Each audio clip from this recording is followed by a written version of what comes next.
Hey friends, what's up? So there are two sections of the application that are basically optional, but a lot of students when they hear optional, they're like, I'm gonna skip that. But there are a lot of you watching this video that maybe shouldn't skip those sections because it could be that you can include really valuable information that could improve your admission chances. Who am I? I'm Ethan Sawyer, I'm the college essay guy, and in this video, I wanna walk you through what specifically goes in each of these sections. I wanna tell you who they're for. I wanna share with you two mistakes that I see students make in these sections. And finally, I wanna give you weak versions of examples of what could go in there and stronger versions of how you should actually write these. Let's start first with the challenges and circumstances section, which is a 250 word section. And by the way, if they update it to like more words or less words, you'll find that in the description below. So in the challenges and circumstances section, you can put a few different things. For this section, here's how the Common App describes it. They say, sometimes a student's application and achievements may be impacted by challenges or other circumstances. If you're comfortable sharing, this information can help colleges better understand the context of your application. And this phrase, the context of your application, is really, really important because they're not reading your application in a vacuum. Like, if there's a thing that happened to you somewhere in your life and you don't tell them about it, they're not gonna know.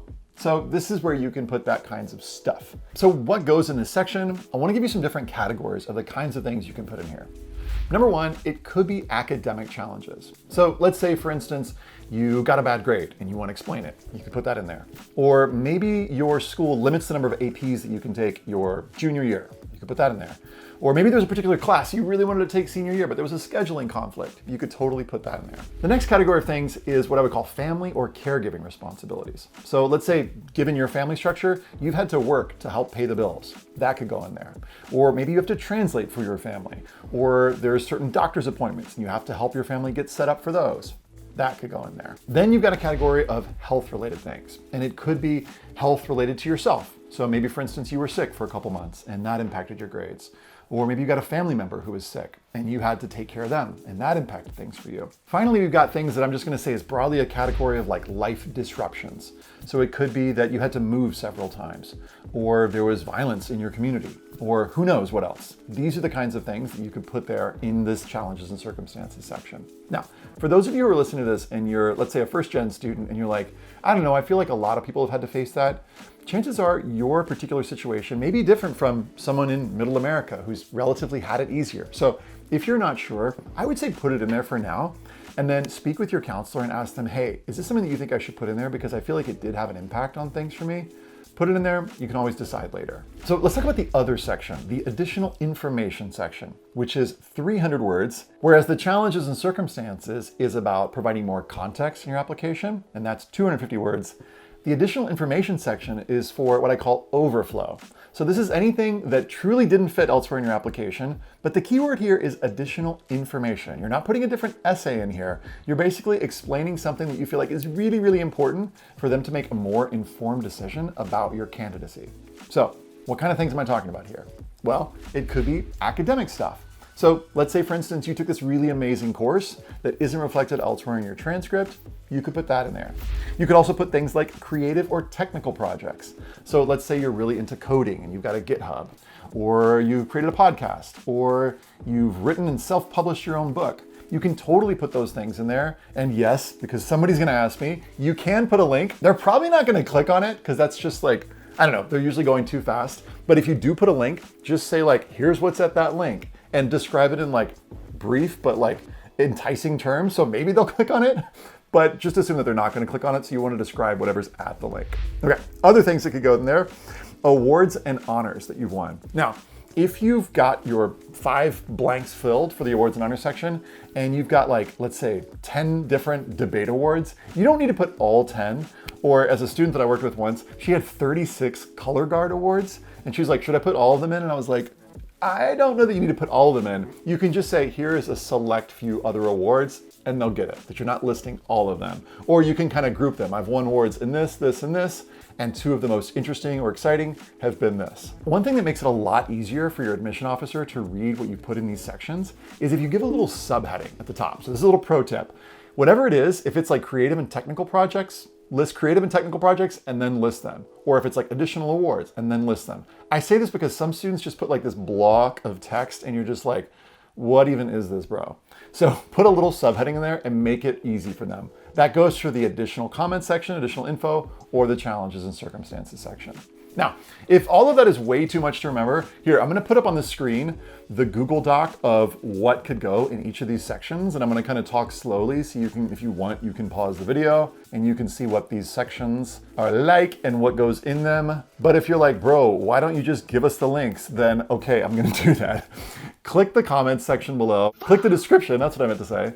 And below that, you'll see a link to my college admissions hub. And if you go to the additional info and challenges and circumstances piece in there, you'll see a little Google Doc like the one you're looking at right now. And it's basically got all of the things that you can put in there. You can just copy and paste whatever the thing is into your own Google Doc or whatever you're writing on, and write your own thing to go in those sections. Hopefully I've talked slowly enough so that you could pause it if you wanted to. Let me talk to you about 2 mistakes that I see. I never do my fingers like this when I'm counting 2, but I did it today. 2 mistakes that I see students make. Number 1, students bring up things that they didn't really necessarily need to bring up. So they're sometimes pointing at weaknesses or potential weaknesses or raising questions in the application that makes the reader go, huh, I wonder why they brought that up. So an example of this, for instance, is let's say a student has struggled with anxiety or mental health challenges, and there's no visible impact on their grades, but they're like, I want to put this in there.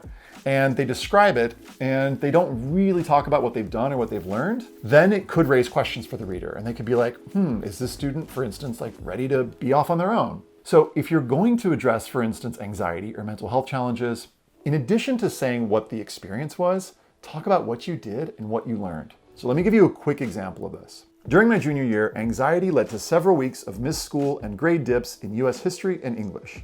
Notice how specific and factual it is, and also super short. I worked with a therapist, started medication, and reduced my course load to stabilize. Notice how specific they are about what they've done. Okay, just a few words, great. Through the experience, I learned that asking for help isn't a setback, and that's a skill, and one I now use proactively. And here's what they've done about it. So simple 3-part structure: challenges and effects, what I've done, what I've learned. This is a short section, okay? Challenges and circumstances, 250 words. You're not writing a whole essay. You're not writing a poem. You're basically like, yo, this happened. I did this. I became this way. I'm ready for college is basically the message that you're sending there. Now, the second mistake I see, and this one's kind of the opposite, but sometimes students don't explain things that maybe they should have because it really did impact them. And they're like, no, it's fine. I'm good. And I often see this with students who've been through challenges in their community or in their family. And in some cases, they're like, yeah, but a lot of people go through things like that. And that's not that special. Keep in mind that things that you've experienced in your community or in your family, even if other people have experienced these things, like strife at home or, I don't know, safety, things related to safety issues. Even if other people in your community have experienced these things, it could be that when you think nationally, it's actually somewhat uncommon. So if you're unsure if something goes in there or not, I would say, like I said earlier, default to putting it in there, but I would actually have a conversation with your counselor and say, hey, do you think this is something worth explaining? And if you do, say, again, here's what I experienced, here's what I did about it, here's what I've learned from the experience, so that the reader goes, that's helpful context to help me know the kind of student you're gonna be if you come onto our campus. All right, now that you know what goes there and what not to do in those sections, let's look at a couple examples. One that started off kind of weak and then was improved. So here's a weak version of a challenges and circumstances inclusion. It reads, facing challenges in my life has always made me stronger. Kind of vague. My family's moved around a lot, and while it was difficult at times, I believe these experiences have shaped who I am today and taught me resilience. I am a hard worker and I don't give up. Fine, but it's kind of vague. So look, I would rather the student put that than not put anything, but I really want some specifics. And they don't need to get into all the details, but give me some context to how those things you've experienced have impacted you. Here's the better version. My family relocated 3 times between 8th grade and 11th grade due to my father's employment instability. Notice the specifics. Requiring me to transfer high schools twice. The student didn't need to get into all the details of how that impacted their family, et cetera, et cetera. It's just, hey, we had to move 3 times, here's why. Each move meant rebuilding. New teachers, new systems, new social dynamics, and I learned to orient quickly and advocate for myself academically. Again, here's what she did, great. When my pre-calculus grades slipped sophomore year, I found a tutor through the school, put in the work, and brought it up the following semester. So the reason this is good is that the reader might look at that low grade in pre-calc and be like, what happened there? Give them a little context, talk about how hard you work to bring the grade up, and that positive grade trend is actually something colleges love to see. All right, let's take a look at an example of the additional comments section that was kind of weak at first. Here it is. I've always been passionate about math and science. I love problem solving, and I spend a lot of my free time working through challenging problems. Math has been a huge part of my life, and I plan to study it in college. Okay, this is all stuff that's going to be known from elsewhere in their application. They'll probably see something related to it in the activities list. They'll probably see the major that the student's checking off, so it doesn't really add anything. Look at this one, however. My high school does not offer AP or IB courses in math or sciences. To pursue advanced coursework, I completed 2 self-directed programs. MIT Open Courseware's single variable calculus curriculum, notice how specific and super nerdy, I love it, and an art of problem solving online number theory course. Neither appears on my transcript. So they're basically saying, this is why I put it here. I also placed in the top 150 nationally in last year's AMC 12, an honor not captured in my honors section due to the 5-item limit. So they've justified, hey, here's why I put it here, in case you were wondering. Totally fine to do. And in like 90 words, I get important information that's not elsewhere in the application and helps me, again, decide, is this something that's going to help me understand this applicant better? So if you're trying to decide, does this go in my additional info or does this go in my challenges and circumstances, just basically ask yourself, is it a challenge or circumstance? And if it's not, put it in the additional info. That's the basic rule for that.